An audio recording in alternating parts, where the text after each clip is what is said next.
اهلا بيكم في وصفة جديدة من مطبخ توتي. هنعمل مع بعض النهاردة العيش الفينو الاقتصادي بطريقة سهلة جدا جدا وموفرة واقتصادية. هتعرفي كل الاسرار اللي تخلي العيش يطلع معاكي ناجح ولونه ذهبي تحفة زي ما انتوا شايفين، وهش وطري جدا. ممكن كمان تفرزيه في الفريزر وتستخدميه في اي وقت. هتعرفي كل الاسرار اللي هتنجح الوصفة معاكي وتخليه زي ما انت شايفاه كده. شايفين العيش عن قرب كله فراغات ولونه فاتح وجميل جدا جدا. تابعي معايا الفيديو عشان تعرفي كل الأسرار. الطريقة سهلة جدا هتعتمديها وهتدعيلي بعد الوصفة دي. يلا نبتدي الوصفة بتاعتنا. أنا استخدمت نص كيلو من الدقيق، نص كيلو حوالي 3 كوبايات ونص من الدقيق. أنا نخلتهم وأنا عايرت الدقيق بالمج العادي، المج الشاي الموجود في أي بيت اللي هو ده. هضيف على الدقيق ذرة من الملح، وهبتدي أقلب الملح في الدقيق أخلطه بكل كمية الدقيق. طبعا انت ممكن تضاعفي الكمية، انا عاملة نص كيلو، ممكن تعملي كيلو.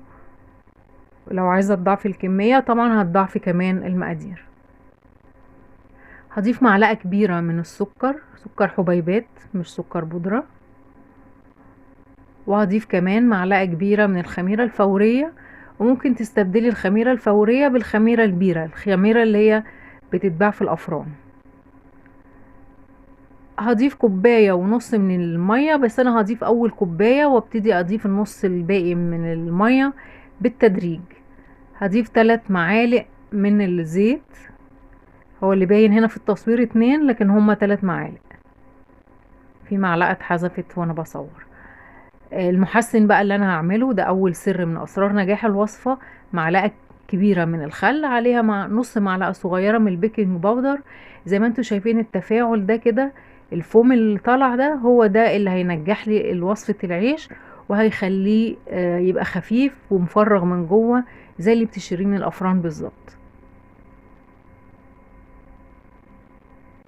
هضيف بقى الكمية كلها وهبتدي اعجن العجينة بتاعتي. انا هعجن بالمعلقة الاول. كل اللي متابعني عارف ان انا بحب اخلط المكونات السايلة والجافة مع بعض بالمعلقة، وفي النهاية ببتدي اجمع بايدي.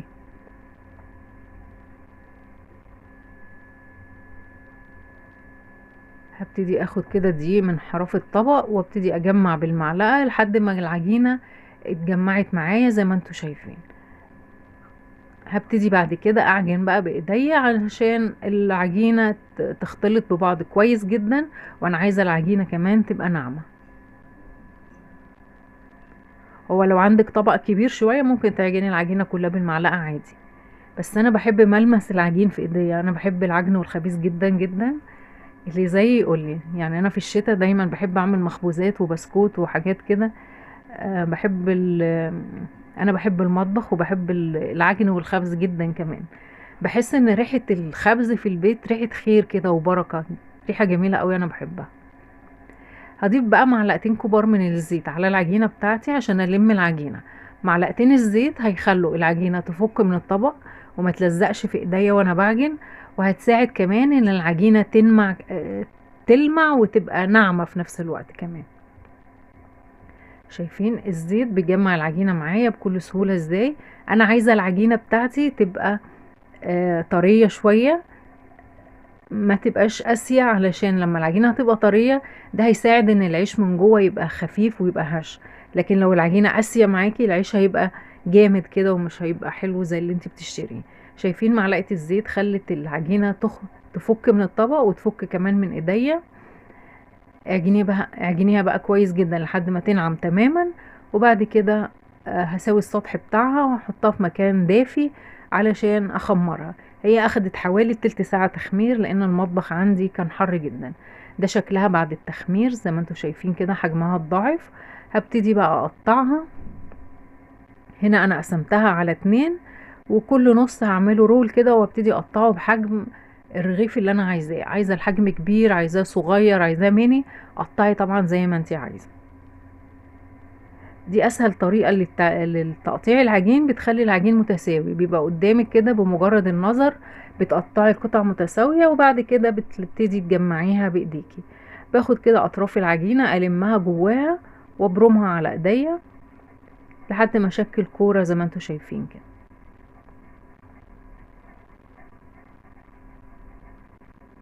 بمجرد النظر بقى انت خلي ارغفة العيش كلها ايه مقاس واحد. لو عندك ميزان وحابة توزني، وزني قطع العجين مقاسات متساوية.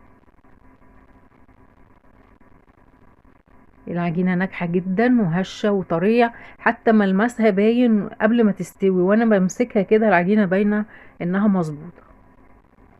طبعا ده بيجي بالخبرة بوقفتك في المطبخ. هاخد بقى اول كورة من العجين وابتدي افردها. هفردها كده مسطحة، يعني اقل من نص سنتي، وهبتدي ابرمها او الفها جوه بعض زي ما انتوا شايفين. الطريقة دي هي اللي هتخلي الرغيف بتاعك يبقى هش من جوه وخفيف. ببتدي اقفل بقى حراف الرغيف علشان ما يفكش لما يجي يختمر تاني، وباخد الاطراف بتاعته المها على تحت كده عشان ادي الشكل المدور لرغيف العيش زي ما بنشتريه من بره بالظبط، زي ما انتوا شايفين كده.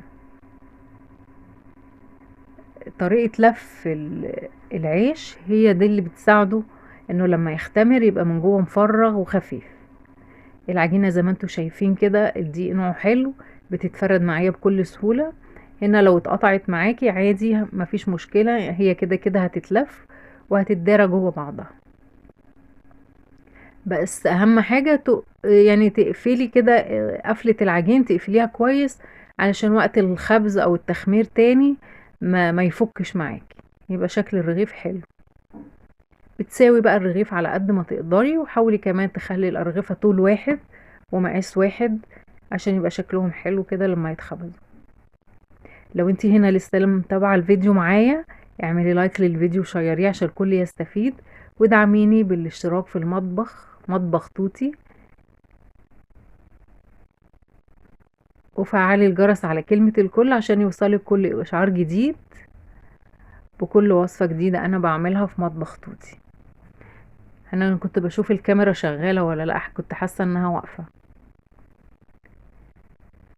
هعمل بقى كل الأرغفة بنفس الطريقة كده، أفردها وألمها رول وأقفل الرول من تحت وأساوي الأطراف وأرص كله في صينية واحدة زي ما انتوا شايفين. دول كانوا أول 3 أنا عملتهم، وده كده بقية الصينية. انتوا شايفين هنا حجمهم رفيع، لكن لسه هما يختمروا تاني فالحجم هيتضاعف وهيبقى حجم الرغيف يعني مناسب وكويس. هسيبهم بقى في مكان دافي لما يختمروا. ده شكل العيش بعد ما اختمر زي ما انتوا شايفين كده حجمه اتضاعف. انا هبتدي المع الوش بتاعه بلبن.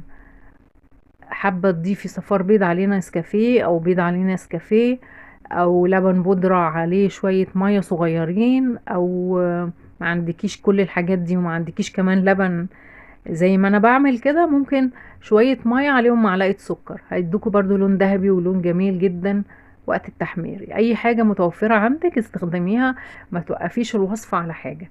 زي ما قلت لكم الوصفة اقتصادية جدا جدا وموفرة، اوفر ما تشتريه من بره، وما بياخدش وقت خالص. ممكن تعملي كمية وتشيليها كمان في الفريزر، تطلعي وقت الاستخدام العدد اللي انت عايزاه. في القناة مجموعة من المعجنات والمخبوزات انا عملتها في القناة وكانت ناجحة جدا برضو. في مخبوزات بالجبنة واشكال كتير من المخبوزات، هبقى انزل لكم كام فيديو كده في صندوق الوصف. اللي حابب يعمل معجنات مختلفة، المدارس جاية واللانش بوكس بتحبي تجددي لاولادك، فهتلاقي عندي وصفات مختلفة في القناة وكلها اقتصادية وهتنجح معاك ان شاء الله. دي كانت الصينية التانية. انا برضو بدهن وش الارغفة باللبن، وما تضغطيش على الوش علشان التخمير ما يضيعش من العجين.